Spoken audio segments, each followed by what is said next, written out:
নমস্কার শ্রোতা বন্ধুরা, ঋতধারা মনোরমা সাধু ইউটিউব চ্যানেলে সকলকে স্বাগত জানাই।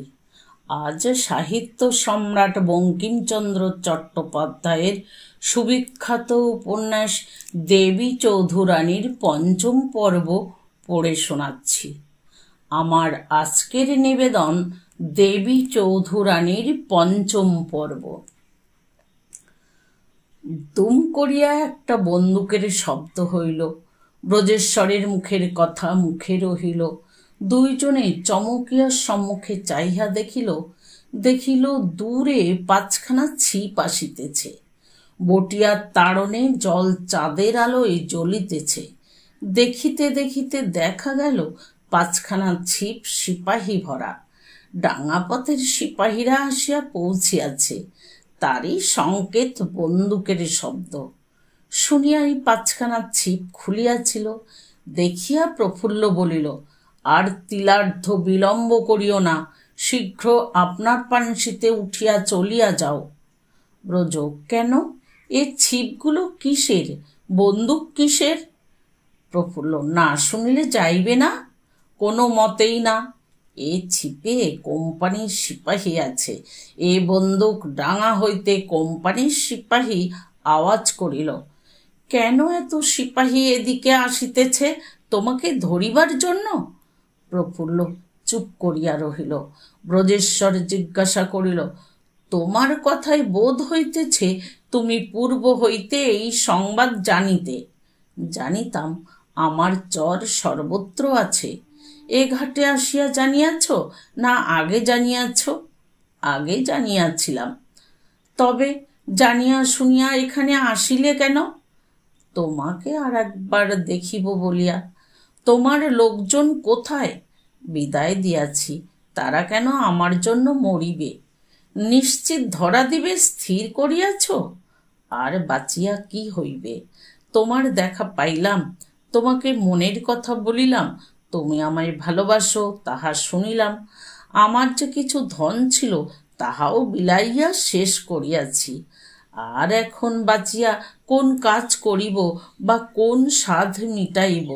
আর বাঁচিব কেন? বাঁচিয়া আমার ঘরে গিয়া আমার ঘর করিবে? সত্য বলিতেছ? তুমি আমার কাছে শপথ করিয়াছ, আমিও তোমার কাছে শপথ করিতেছি।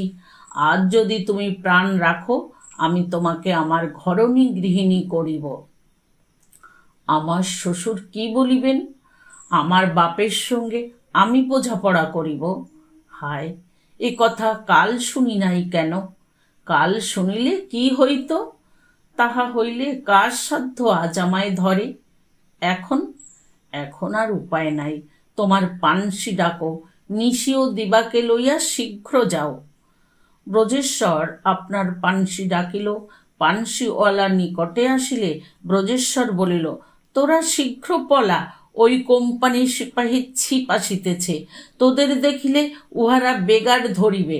শীঘ্র পলা, আমি যাইব না, এইখানে থাকিব। পানসির মাঝি মহাশয় আর তীর উক্তি না করিয়া তৎক্ষণাৎ পানসি খুলিয়া প্রস্থান করিলেন। ব্রজেশ্বর চেনা লোক, টাকার ভাবনা নাই। পানসি চলিয়া গেল দেখিয়া প্রফুল্ল বলিল, তুমি গেলে না? ব্রজ, কেন? তুমি মরিতে জানো, আমি জানি না? তুমি আমার স্ত্রী, আমি তোমায় শতবার ত্যাগ করিতে পারি, কিন্তু আমি তোমার স্বামী। বিপদে আমি ধর্মত তোমার রক্ষাকর্তা। আমি রক্ষা করিতে পারিব না, তাই বলিয়া কি বিপদকালে তোমাকে ত্যাগ করিয়া যাইব? তবে কাজেই আমি স্বীকার করিলাম, প্রাণ রক্ষার যদি কোনো উপায় হয় তা আমি করিব। এই বলিতে বলিতে প্রফুল্ল আকাশ প্রান্তে দৃষ্টিপাত করিল। যাহা দেখিল তাহাতে যেন কিছু ভরসা হইল। আবার তখনই নির্ভরসা হইয়া বলিল, কিন্তু আমার প্রাণ রক্ষায় আর এক অমঙ্গল আছে। কি? এ কথা তোমায় বলিব না মনে করিয়াছিলাম, কিন্তু এখন আর না বলিলে নয়। এই সিপাহীদের সঙ্গে আমার শ্বশুর আছেন। আমি ধরা না পড়িলে তার বিপদ ঘটিলেও ঘটিতে পারে। ব্রজেশ্বর শিহরিল, মাথায় করাঘাত করিল, বলিল, তিনি কি গোয়েন্দা? প্রফুল্ল চুপ করিয়া রহিল। ব্রজেশ্বরের বুঝিতে কিছু বাকি রহিল না। এইখানে আজিকার রাত্রে যে দেবী চৌধুরানীর সাক্ষাৎ পাওয়া যাইবে এ কথা হরবল্লভ ব্রজেশ্বরের কাছে শুনিয়াছিলেন। ব্রজেশ্বর আর কাহারও কাছে এ কথা বলেন নাই। দেবীরও যে গূঢ় মন্ত্রণা আর কাহারও জানিবার সম্ভাবনা নাই। বিশেষ দেবী এ ঘাটে আসিবার আগেই কোম্পানির সিপাহী রংপুর হইতে যাত্রা করিয়াছিল, সন্দেহ নাই, নহিলে ইহারই মধ্যে পৌঁছিত না। আর ইতিপূর্বেই হরবল্লভ কোথায় যাইতেছেন কাহারও কাছে প্রকাশ না করিয়া দূরযাত্রা করিয়াছেন, আজও ফেরেন নাই। কথাটা বুঝিতে দেরি হইল না, তাই হরবল্লভ টাকা পরিশোধের কোনো উদ্যোগ করেন নাই। তথাপি ব্রজেশ্বর ভুলিলেন না যে পিতা ধর্ম, পিতা স্বর্গ, পিতা হি পরমন্তপ, পিতরি প্রীতিমাপন্নে প্রিয়ন্তে সর্বদেবতা। ব্রজেশ্বর প্রফুল্লকে বলিলেন, আমি মরি কোনো ক্ষতি নাই, তুমি মরিলে আমার মরার অধিক হইবে, কিন্তু আমি দেখিতে আসিব না। তোমার আত্মরক্ষার আগে, আমার ছাড় প্রাণ রাখিবার আগে আমার পিতাকে রক্ষা করিতে হইবে। সেজন্য চিন্তা নাই, আমার রক্ষা হইবে না, অতএব তার কোনো ভয় নাই। তিনি তোমায় রক্ষা করিলে করিতে পারিবেন, তবে ইহাও তোমার মনস্তুষ্টির জন্য আমি স্বীকার করিতেছি যে তার অমঙ্গল সম্ভাবনা থাকিতে আমি আত্মরক্ষার কোনো উপায় করিব না। তুমি বলিলেও করিতাম না, না বলিলেও করিতাম না, তুমি নিশ্চিত থাকিও। এই কথা দেবী আন্তরিক বলিয়াছিল। হরবল্লভ প্রফুল্লের সর্বনাশ করিয়াছিল। হরবল্লভ এখন দেবীর সর্বনাশ করিতে নিযুক্ত। তবু দেবী তার মঙ্গলাকাঙ্ক্ষিনী, কেননা প্রফুল্ল নিষ্কাম। যার ধর্ম নিষ্কাম সে কার মঙ্গল খুঁজিলাম তত্ত্ব রাখে না, মঙ্গল হইলেই হইল। কিন্তু এ সময়ে তীরবর্তী অরণ্য মধ্য হইতে গভীর তুর্যধ্বনি হইল। দুইজনেই চমকিয়া উঠিল। দেবী ডাকিল, নিশি। নিশি ছাদের উপর আসিল। দেবী, কার ভেরি ওই? নিশি, যেন দাড়ি বাবাজির বলিয়া বোধ হয়। রঙ্গরাজের? সেই রকম। সে কি, আমি রঙ্গরাজকে প্রাতে দেবীগড় পাঠাইয়াছি, বোধ হয় পথ হইতে ফিরিয়া আসিয়াছে। রঙ্গরাজকে ডাকো। ব্রজেশ্বর বলিল, ভেরির আওয়াজ অনেক দূর হইতে হইয়াছে, এখান হইতে ডাকিলে ডাক শুনিতে পাইবে না। আমি নামিয়া গিয়া ভেরিওয়ালাকে খুঁজিয়া আনিতেছি। দেবী বলিল, কিছু করিতে হইবে না, তুমি একটু নিচে গিয়া নিশির কৌশল দেখো। নিশি ও ব্রজ নিচে আসিল। নিশি নিচে গিয়া এক বাঁশি বাহির করিল। নিশি গীত বাদ্যে বড় পটু। সে শিক্ষাটা রাজবাড়িতে হইয়াছিল। নিশি দেবীর বীণার ওস্তাদ। নিশি বাঁশিতে ফু দিয়া মল্লারে তান মারিল। অনতি বিলম্বে রঙ্গরাজ বজ্রায় আসিয়া উঠিয়া দেবীকে আশীর্বাদ করিল। এই সময়ে ব্রজেশ্বর নিশিকে বলিল, তুমি ছাদে যাও, তোমার কাছে কেহ বোধ হয় কথা লুকাইবে না। কি কথা হয় শুনিয়া আসিয়া আমাকে সব বলিও। নিশি স্বীকৃত হইয়া কামরার বাহির হইল। বাহির হইয়া আবার ফিরিয়া আসিয়া ব্রজেশ্বরকে বলিল, আপনি একটু বাহিরে আসিয়া দেখুন। ব্রজেশ্বর মুখ বাড়াইয়া দেখিল, দেখিতে পাইল জঙ্গলের ভিতর হইতে অগণিত মনুষ্য বাহির হইতেছে। নিশিকে জিজ্ঞাসা করিল, উহারা কারা, সিপাই? নিশি বলিল, বোধহয় উহারা বরকন্দাজ, রঙ্গরাজ আনিয়া থাকিবে। দেবীও সেই মনুষ্য শ্রেণী দেখিতেছিল।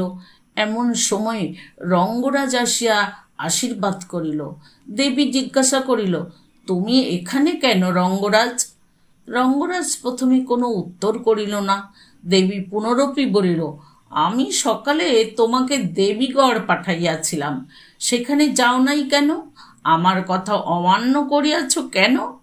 রঙ্গ, আমি দেবীগড় যাইতেছিলাম, পথে ঠাকুরজির সঙ্গে সাক্ষাৎ হইল।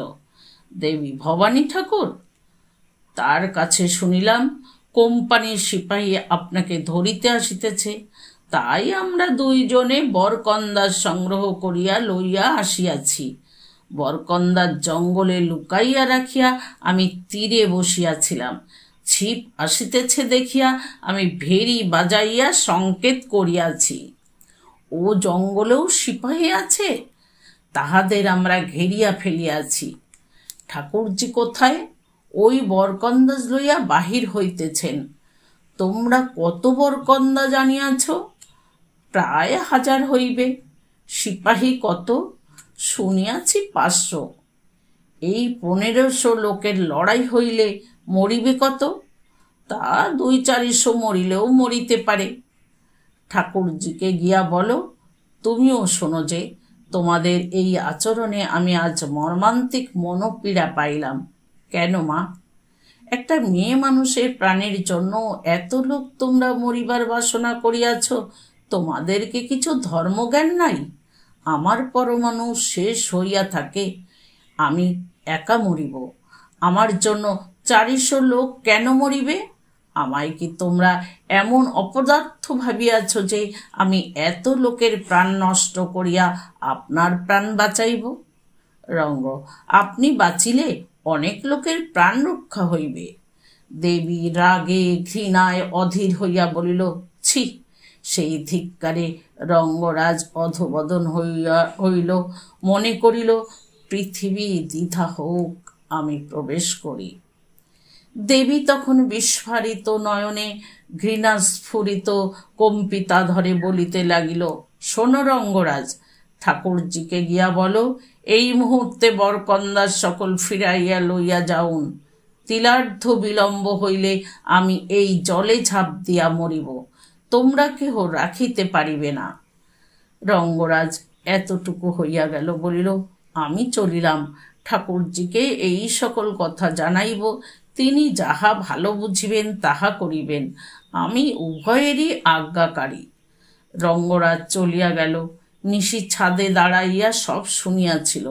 রঙ্গরাজ গেলে সে দেবীকে বলিল, ভালো, তোমার প্রাণ লইয়া তুমি যাহা ইচ্ছা করিতে পারো, কাহারও নিষেধ করিবার অধিকার নাই, কিন্তু আজ তোমার সঙ্গে তোমার স্বামী, তার জন্যেও ভাবিলে না? ভাবিয়াছি ভগিনী, ভাবিয়া কিছু করিতে পারি নাই। জগদীশ্বর মাত্র ভরসা, যা হইবার হইবে। কিন্তু যাই হোক নিশি, এক কথা সার, আমার স্বামীর প্রাণ বাঁচাইবার জন্য এত লোকের প্রাণ নষ্ট করিবার আমার কোনো অধিকার নাই। আমার স্বামী আমার বড় আদরের, তাদেরকে।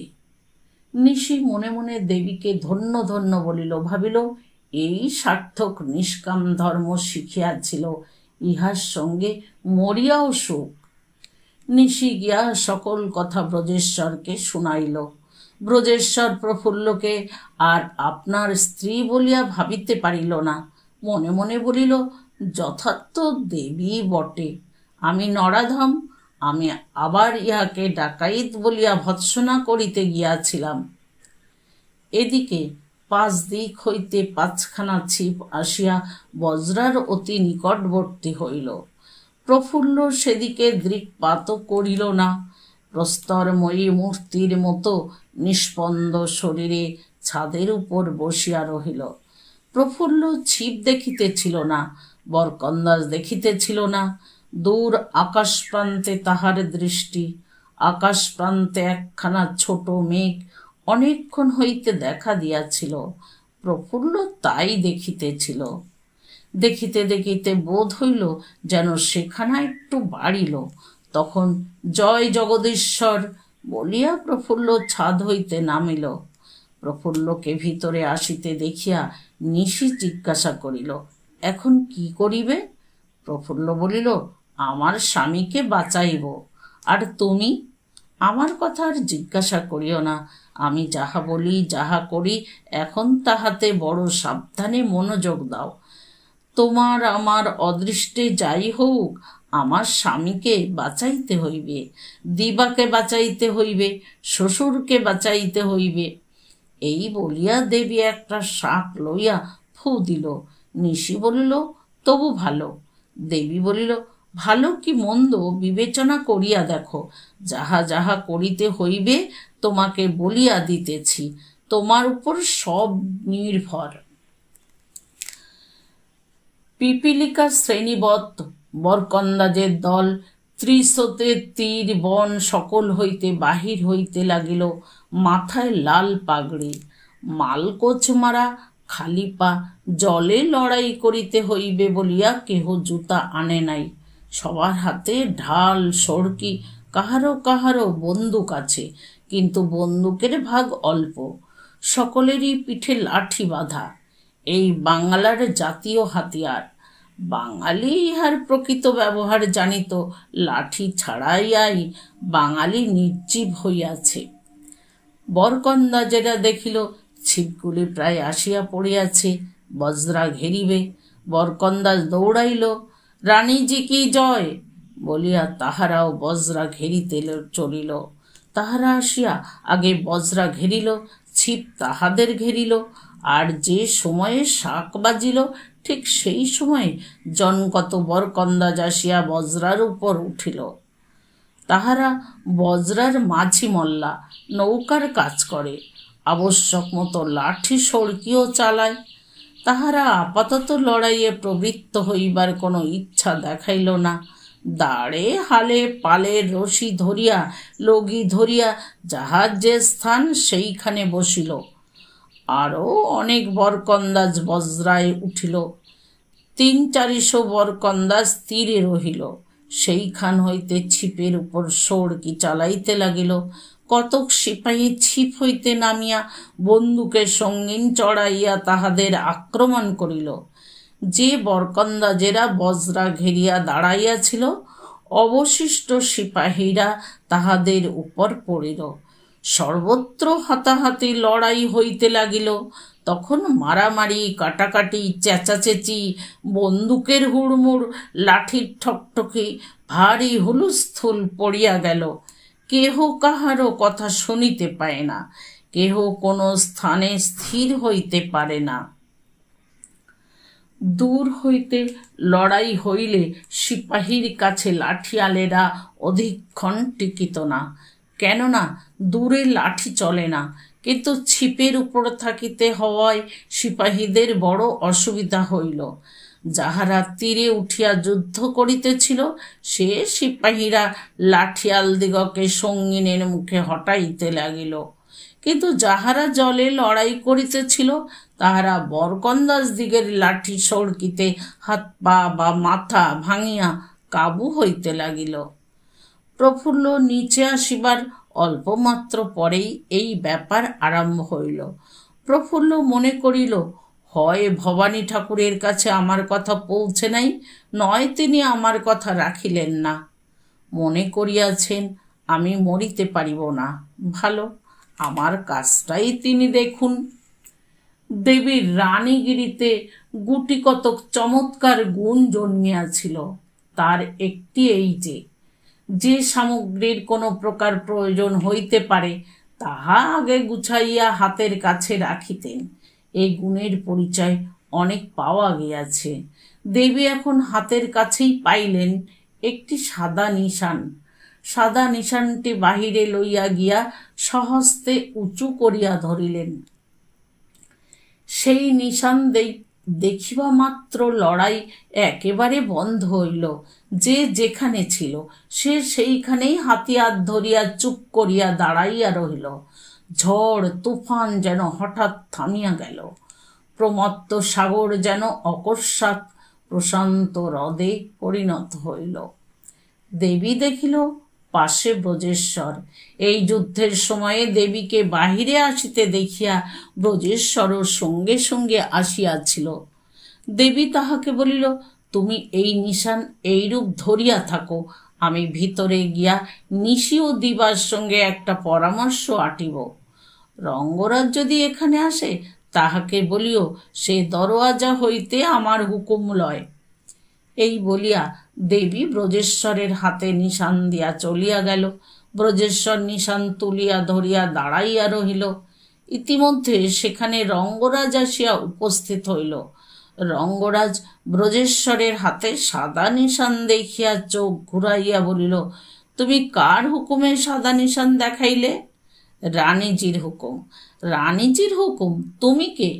চিনিতে পারো না? রঙ্গরাজ একটু নিরীক্ষণ করিয়া বলিল, চিনিয়াছি, তুমি ব্রজেশ্বর বাবু। এখানে কি মনে করে? বাপ বেটায় এক কাজে নাকি? কেহ একে বাঁধো। রঙ্গরাজের ধারণা হইল যে হরবল্লভের ন্যায় দেবীকে ধরাইয়া দিবার জন্যই ব্রজেশ্বর কোনো ছলে বজরায় প্রবেশ করিয়াছে।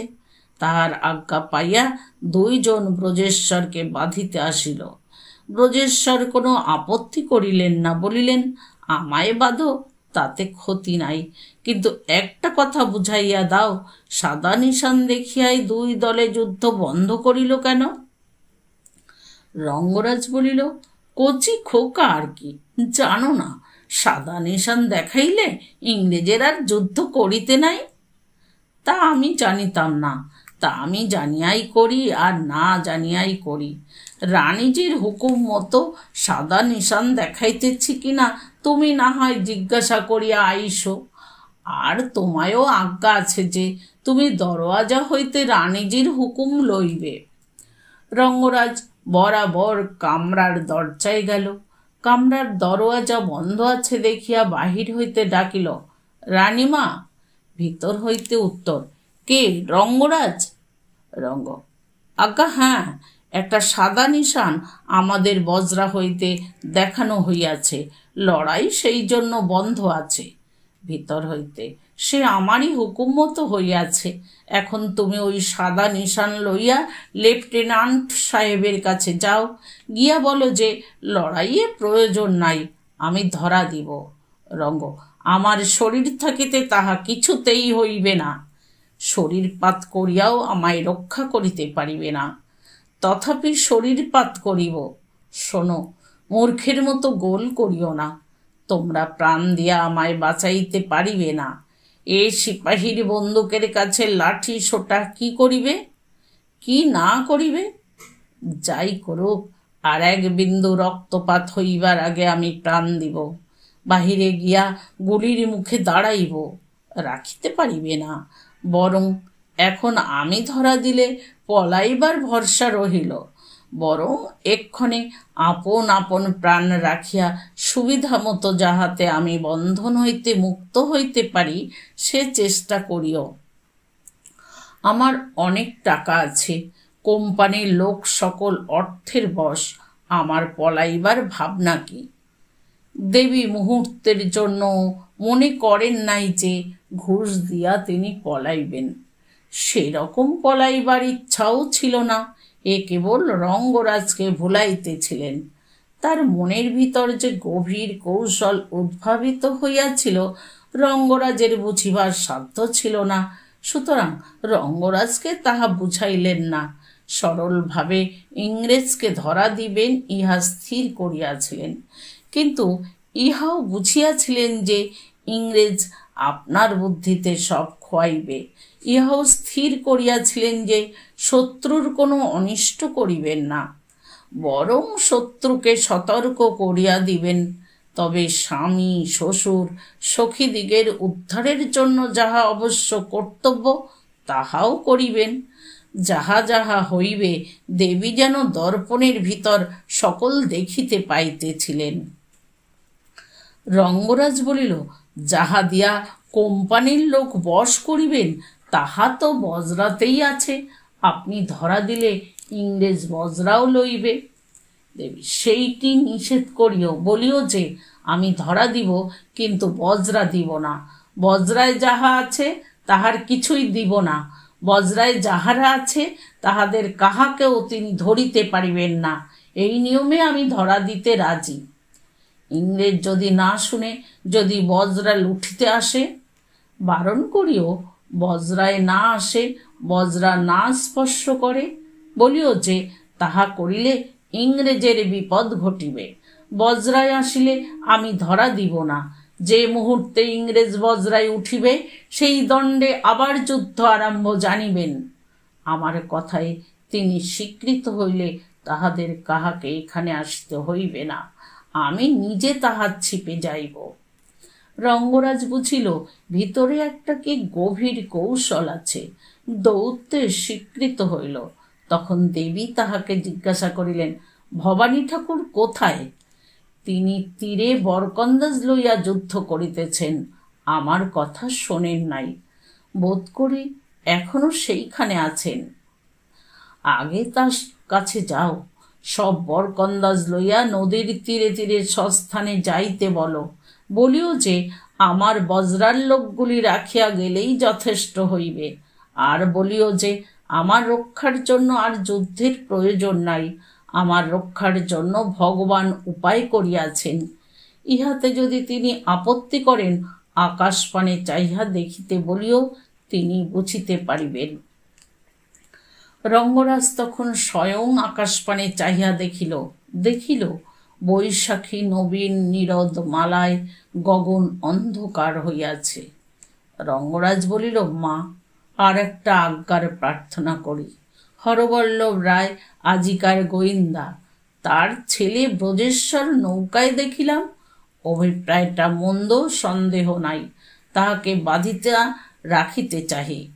শুনিয়া নিশি ও দিবা খিলখিল করিয়া হাসিয়া উঠিল। দেবী বলিল, বাঁধিও না, এখন গোপনে ছাদের উপর বসিয়া থাকিতে বলো। পরে যখন দিবা নামিতে হুকুম দিবে, তখন নামিবেন। আজ্ঞামতো রঙ্গরাজ আগে ব্রজেশ্বরকে ছাদে বসাইল, তারপর ভবানী ঠাকুরের কাছে গেল এবং দেবী যাহা বলিতে বলিয়াছিলেন তাহা বলিল। রঙ্গরাজ মেঘ দেখাইল, ভবানী দেখিল। ভবানী আর আপত্তি না করিয়া তীরের ও জলের বরকন্দাজ সকল জমা করিয়া লইয়া ত্রিস্রোতা তীরে তীরে সস্থানে যাইবার উদ্যোগ করিল। এদিকে দিবা ও নিশি এই অবসরে বাহিরে আসিয়া বরকন্দাজ বেশি দাড়ি মাঝিদিগকে চুপি চুপি কি বলিয়া গেল। এদিকে ভবানী ঠাকুরকে বিদায় দিয়া রঙ্গরাজ সাদা নিশান হাতে করিয়া জলে নামিয়া লেফটেন্যান্ট সাহেবের ছিপে গিয়া উঠিল। সাদা নিশান হাতে দেখিয়া কেহ কিছু বলিল না। সে ছিপে উঠিলে সাহেব তাহাকে বলিলেন, তোমরা সাদা নিশান দেখাইয়াছ, ধরা দিবে? আমরা ধরা দিব কি? যাহাকে ধরিতে আসিয়াছেন তিনি ধরা দিবেন, সেই কথা বলিতে আসিয়াছি। দেবী চৌধুরানী ধরা দিবেন? দিবেন, তাই বলিতে আমাকে পাঠাইয়াছেন। আর তোমরা? আমরা কারা? দেবী চৌধুরানীর দল। আমরা ধরা দিব না, আমি দল শুদ্ধ ধরিতে আসিয়াছি। এই দল কারা? কি প্রকারে এই হাজার বরকন্দাজের মধ্যে দল বেদল চিনিবেন? যখন রঙ্গরাজ এই কথা বলিল, তখন ভবানী ঠাকুর বরকন্দাজ সৈন্য লইয়া চলিয়া যান নাই, যাইবার উদ্যোগ করিতেছেন।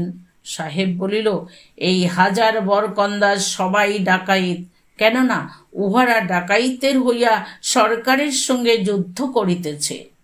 উহারা যদি যুদ্ধ করিবে না, চলিয়া যাইতেছে দেখুন।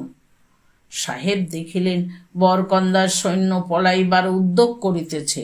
সাহেব তর্জন গর্জন করিয়া বলিলেন, কি তোমরা সাদা নিশানের ভান করিয়া পলাইতেছ? সাহেব, ধরিলে কবে যে পলাইলাম, এখনো কেহ পলায় নাই। পারো ধরো, সাদা নিশান ফেলিয়া দিতেছি। এই বলিয়া রঙ্গরাজ সাদা নিশান ফেলিয়া দিল। কিন্তু সিপাহীরা সাহেবের আজ্ঞা না পাইয়া নিশ্চেষ্ট হইয়া রহিল। সাহেব ভাবিতেছিলেন উহাদের পশ্চাদ্ধাবিত হওয়া বৃথা। পিছু ছুটিতে ছুটিতে উহারা নিবিড় জঙ্গলে ভিতর প্রবেশ করিবে। একে রাত্রিকাল, তাহাতে মেঘাড়ম্বর। জঙ্গলের ঘোর অন্ধকার, সন্দেহ নাই। আমার সিপাহীরা পথ চেনে না, বরকন্দাজেরা পথ চেনে, সুতরাং তাহাদের ধরা সিপাহীর সাধ্য নহে। কাজেই সাহেব সে অভিপ্রায় পরিত্যাগ করিলেন। বলিলেন, যাক, উহাদের চাই না, যে কথা হইতেছিল তাই হোক। তোমরা সকলে ধরা দিবে? একজনও না, কেবল দেবী রানী। বেশ, এখন আর লড়াই করিবে কে? এই যে কয়জন, তাহারা কি আর 500 সিপাহীর সঙ্গে লড়াই করিতে পারিবে?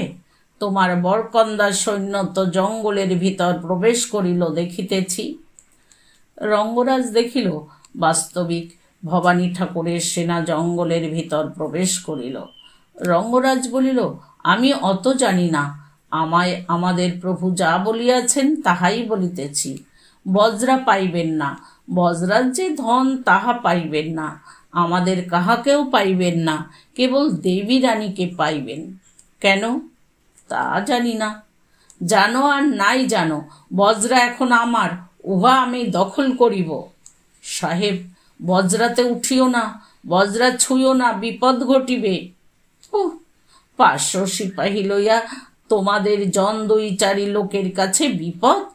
এই বলিয়া সাহেব সাদা নিশান ফেলিয়া দিলেন। সিপাহীদের হুকুম দিলেন, বজ্রা ঘেরাও করো।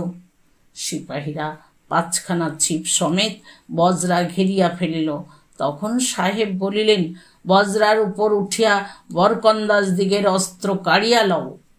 এই হুকুম সাহেব উচ্চ ঈশ্বরে দিলেন। কথা দেবীর কানে গেল। দেবীও বজ্রার ভিতর হইতে উচ্চ ঈশ্বরে হুকুম দিলেন, বজ্রায় যাহার যাহার হাতে হাতিয়ার আছে সব জলে ফেলিয়া দাও। শুনিবা মাত্র বজ্রায় যাহার যাহার হাতে অস্ত্র ছিল সব জলে ফেলিয়া দিল। রঙ্গরাজও আপনার অস্ত্র সকল জলে ফেলিয়া দিল। দেখিয়া সাহেব সন্তুষ্ট হইলেন, বলিলেন, চলো এখন বজ্রায় গিয়া দেখি কি আছে। সাহেব, আপনি জোর করিয়া বজ্রায় যাইতেছেন, আমার দোষ নাই, তোমার আবার দোষ কি? এই বলিয়া সাহেব একজন মাত্র সিপাহী সঙ্গে লইয়া সশস্ত্রে বজ্রায় উঠিলেন। এটা বিশেষ সাহসের কাজ নহে, কেননা বজ্রার উপর যে কয়জন লোক ছিল তাহারা সকলেই অস্ত্র ত্যাগ করিয়াছে। সাহেব বুঝেন নাই যে দেবীর স্থির বুদ্ধি শানিত মহা অস্ত্র, তার অন্য অস্ত্রের প্রয়োজন নাই। সাহেব রঙ্গরাজের সঙ্গে কামরার দরজায় আসিলেন। দ্বার তৎক্ষণাৎ মুক্ত হইল। উভয়ে ভিতরে প্রবেশ করিলেন। প্রবেশ করিয়া যাহা দেখিলেন তাহাতে 2 জনই বিস্মিত হইলেন। দেখিলেন যেদিন প্রথম ব্রজেশ্বর বন্দী হইয়া এই ঘরে প্রবেশ করিয়াছিলেন সেদিন যেমন ইহার মনোহর শয্যা, আজিও সেইরূপ।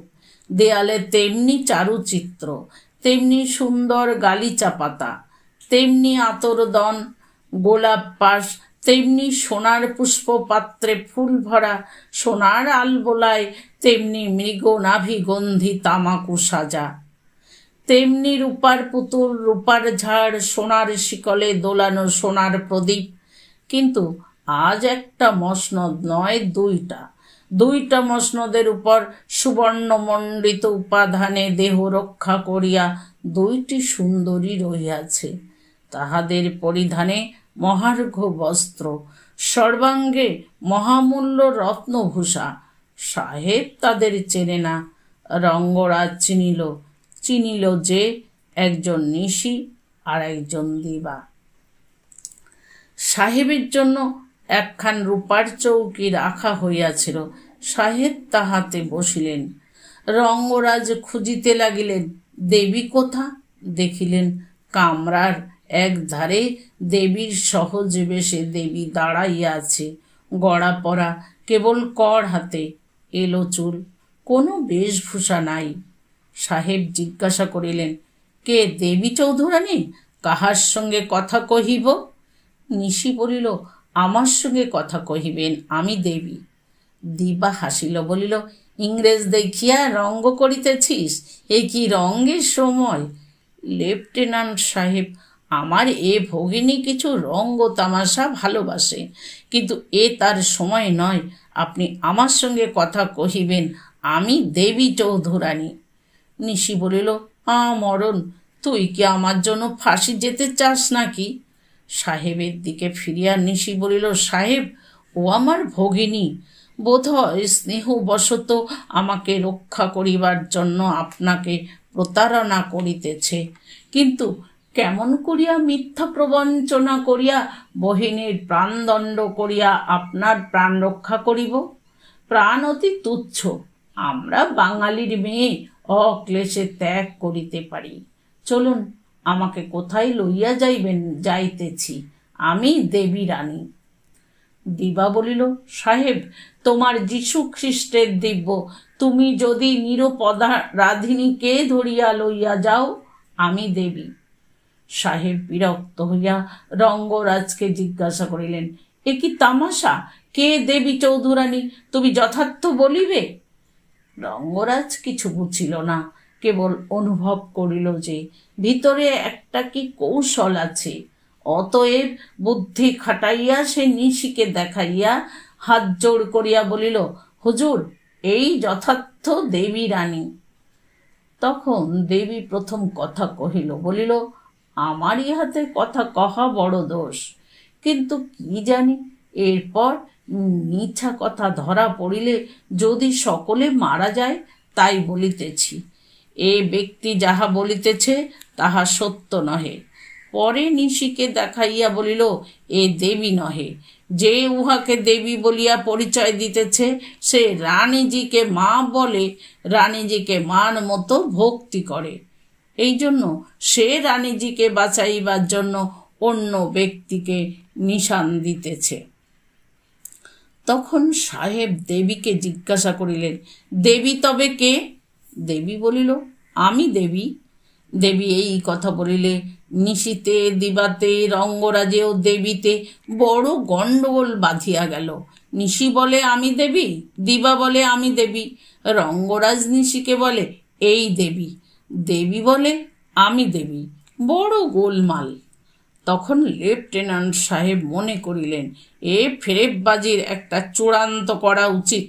বলিলেন, তোমাদের দুইজনের মধ্যে একজন দেবী চৌধুরানী বটে, ওটা চাকরানী, ওটা দেবী নহে।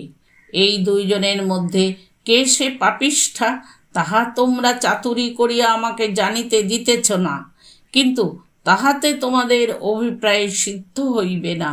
আমি এখন দুইজনকেই ধরিয়া লইয়া যাইব।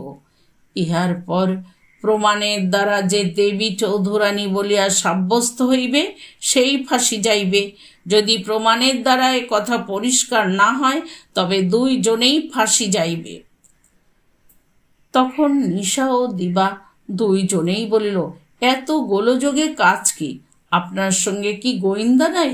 যদি গোয়েন্দা থাকে তবে তাহাকে ডাকাইলেই তো সে বলিয়া দিতে পারিবে কে যথার্থ দেবী চৌধুরানী। হরবল্লভকে বজরায় আনিবে দেবীর এই প্রধান উদ্দেশ্য। হরবল্লভের রক্ষার ব্যবস্থা না করিয়া দেবী আত্মরক্ষার উপায় করিবে না, ইহা স্থির। তাহাকে বজরায় না আনিতে পারিলে হরবল্লভের রক্ষার নিশ্চয়তা হয় না। সাহেব মনে করিলেন এ পরামর্শ মন্দ নহে। তখন তাহার সঙ্গে যে সিপাহী আসিয়াছিল তাহাকে বলিলেন, গোয়েন্দাকে ডাকো। সিপাহী এক ছিপের একজন জমাদ্দার সাহেবকে ডাকিয়া বলিল, গোয়েন্দাকে ডাকো। তখন গোয়েন্দাকে ডাকাডাকির গোল পড়িয়া গেল।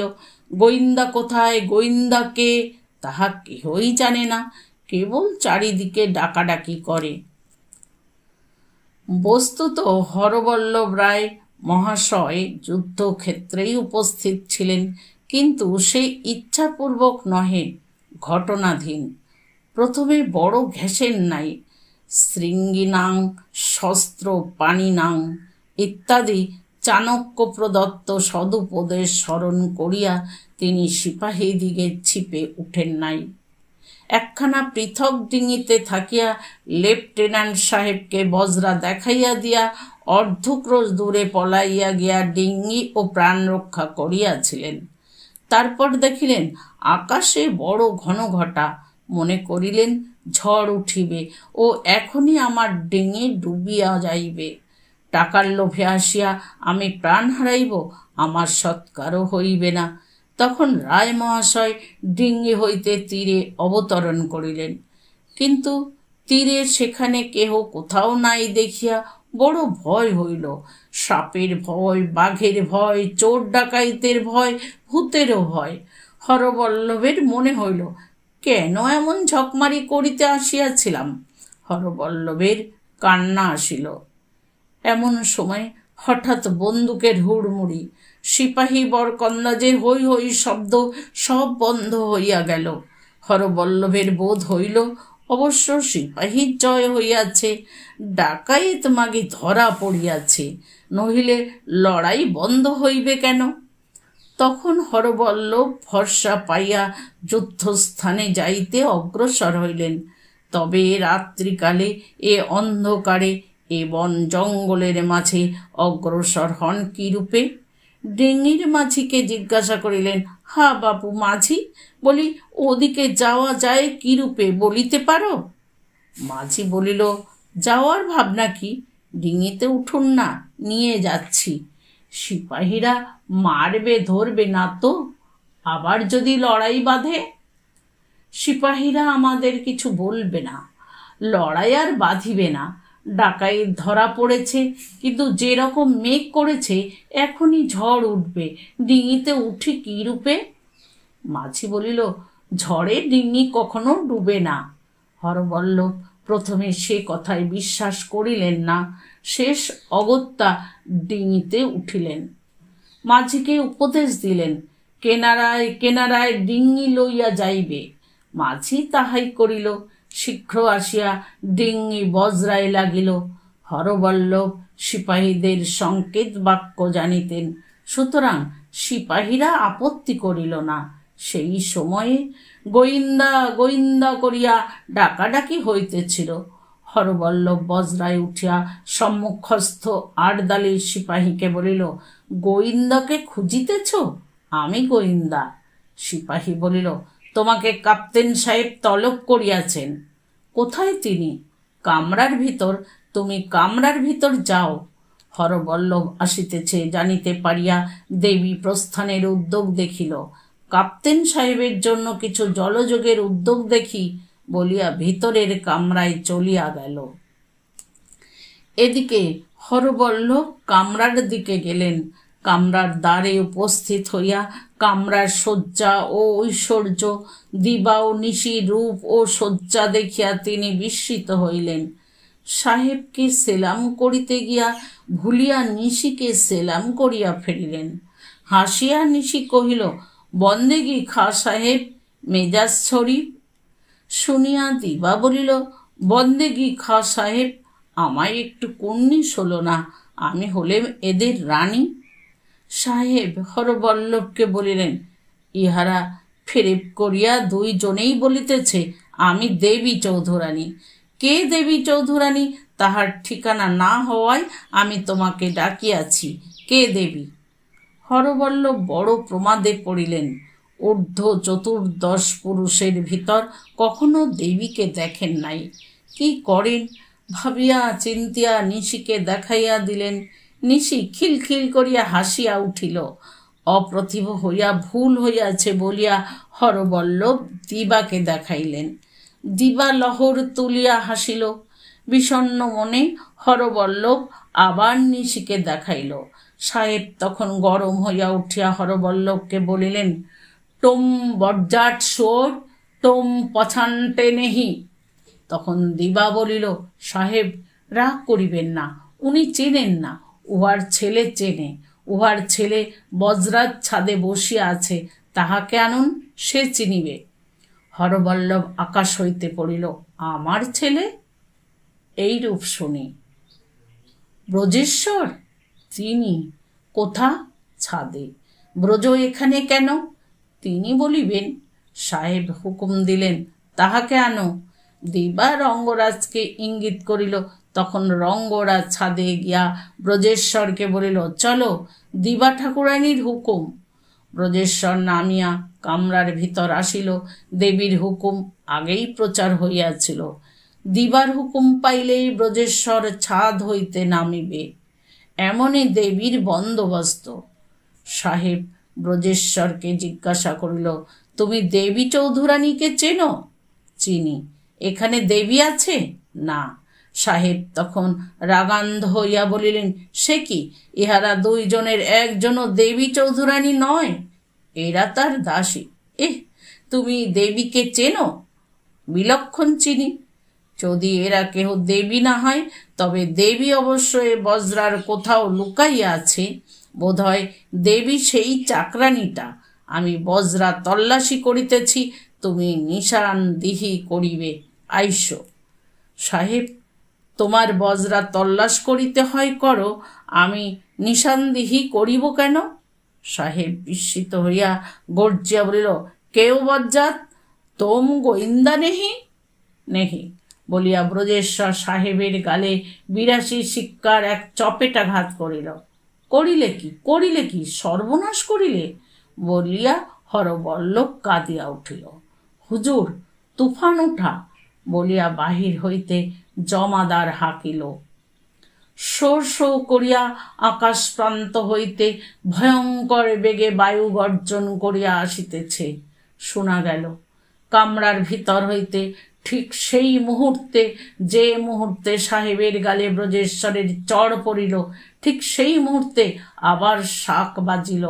এবার ২ ফু। বজ্রার নোঙর ফেলা ছিল না। পূর্বেই বলিয়াছি, খোঁটায় কাছি বাঁধা ছিল। খোঁটার কাছে ২ জন নাবিক বসিয়াছিল। যেমন শাক বাজিল, অমনি তাহারা কাছি ছাড়িয়া দিয়া লাফাইয়া বজ্রায় উঠিল। তীরের উপরে যে সিপাহীরা বজ্রা ঘেরাও করিয়াছিল, তাহারা উহাদিগকে মারিবার জন্য সঙ্গিন উঠাইল, কিন্তু তাহাদের হাতে বন্দুক হাতেই রহিল। পলক ফেলিতে না ফেলিতে একটা প্রকাণ্ড কাণ্ড হইয়া গেল। দেবীর কৌশলে এক পলক মধ্যে সেই ৫০০ কোম্পানির সিপাহী পরাস্ত হইল। পূর্বেই বলিয়াছি যে প্রথমাবধি বজ্রায় ৪খানা পাল খাটানো ছিল। বলিয়াছি যে মধ্যে নিশি ও দিবা আসিয়া নাবিকদিগকে কি উপদেশ দিয়া গিয়াছিল, সেই উপদেশ অনুসারেই খোঁটার কাছে লোক বসিয়াছিল, আর সেই উপদেশ অনুসারে পালের কাছির কাছে ৪ জন নাবিক বসিয়াছিল। শাকের শব্দ শুনিবা মাত্র তাহারা পালের কাছির ছকল টানিয়া ধরিল। মাঝি হাল আটিয়া ধরিল। অমনি সেই প্রচণ্ড বেগশালী ঝটিকা আসিয়া ৪খানা পালে লাগিল। বজ্রা ঘুরিল। যে ২ জন সিপাহীর সঙ্গিন তুলিয়াছিল, তাহাদের সঙ্গিন উঁচু হইয়া রহিল। বজ্রার মুখ ৫০ হাত তফাতে গেল। বজ্রা ঘুরিল। তারপর ঝড়ের বেগে পাল ভরা বজ্রা কাত হইল, প্রায় ডুবে। লিখিতে এতক্ষণ লাগিল, কিন্তু এতখানা ঘটিল এক নিমেষ মধ্যে। সাহেব ব্রজেশ্বরের চড়ের প্রত্যুত্তরে ঘুষি উঠাইয়াছেন মাত্র, ইহারই মধ্যে এতখানা সব হইয়া গেল। তাহারও হাতের ঘুষি হাতে রহিল। যেমন বজ্রা কাত হইল, অমনি সাহেব টলিয়া মুষ্টিবদ্ধ হস্তে দিবা সুন্দরীর পাদমূলে পতিত হইলেন। ব্রজেশ্বর খোদ সাহেবের ঘাড়ের উপর পড়িয়া গেল এবং রঙ্গরাজ তাহার উপর পড়িয়া গেল। হরবল্লভ প্রথমে নিশি ঠাকুরানীর ঘাড়ের উপর পড়িয়াছিলেন, পরে সেখান হইতে পদচ্যুত হইয়া গড়াইতে গড়াইতে রঙ্গরাজের নাগরাজুতায় আটকাইয়া গেলেন। তিনি মনে করিয়াছিলেন যে নৌকাখানা ডুবিয়া গিয়াছে, আমরা সকলে মরিয়া গিয়াছি, এখন আর দুর্গা নাম জপিয়া কি হইবে। কিন্তু নৌকা ডুবিল না, কাত হইয়া আবার সোজা হইয়া বাতাসে পিছন করিয়া বিদ্যুৎ বেগে ছুটিল। যাহারা পড়িয়া গিয়াছিল তাহারা আবার খাড়া হইয়া দাঁড়াইল। সাহেব আবার ঘুষি তুলিলেন, কিন্তু সাহেবের ফৌজ যাহারা জলে দাঁড়াইয়াছিল, বজ্রা তাহাদের ঘাড়ের উপর দিয়া চলিয়া গেল। অনেকে জলে ডুবিয়া প্রাণ রক্ষা করিল, কেহ দূর হইতে বজ্রা ঘুরিতেছে দেখিতে পাইয়া পলাইয়া বাঁচিল, কেহ বা আহত হইল, কেহ মরিল না। ছিপগুলি বজ্রার নিচে পড়িয়া ডুবিয়া গেল। জল সেখানে এমন বেশি নহে, স্রোত বড় নাই, সুতরাং সকলেই বাঁচিল, কিন্তু বজ্রা আর কেহ দেখিতে পাইল না। নক্ষত্র বেগে উড়িয়া বজ্রা কোথায় ঝড়ের সঙ্গে মিশিয়া চলিল, কেহ আর দেখিতে পাইল না। সিপাহী সেনা ছিন্ন ভিন্ন হইল। দেবী তাহাদের পরাস্ত করিয়া পাল উড়াইয়া চলিল। লেফটেন্যান্ট সাহেব ও হরবল্লভ দেবীর নিকট বন্দী হইল। নিমেষ মধ্যে যুদ্ধ জয় হইল। দেবী তাই আকাশ দেখাইয়া বলিয়াছিল, আমার রক্ষার উপায় ভগবান করিতেছেন। বন্ধুরা, এখানেই আজ পঞ্চম পর্ব শেষ হলো। আপনারা প্রথম থেকে শেষ পর্যন্ত যারা শুনলেন তাদেরকে অনেক ধন্যবাদ। ভালো থাকবেন। দেখা হচ্ছে আগামীকাল ষষ্ঠ পর্ব তথা অন্তিম পর্ব নিয়ে।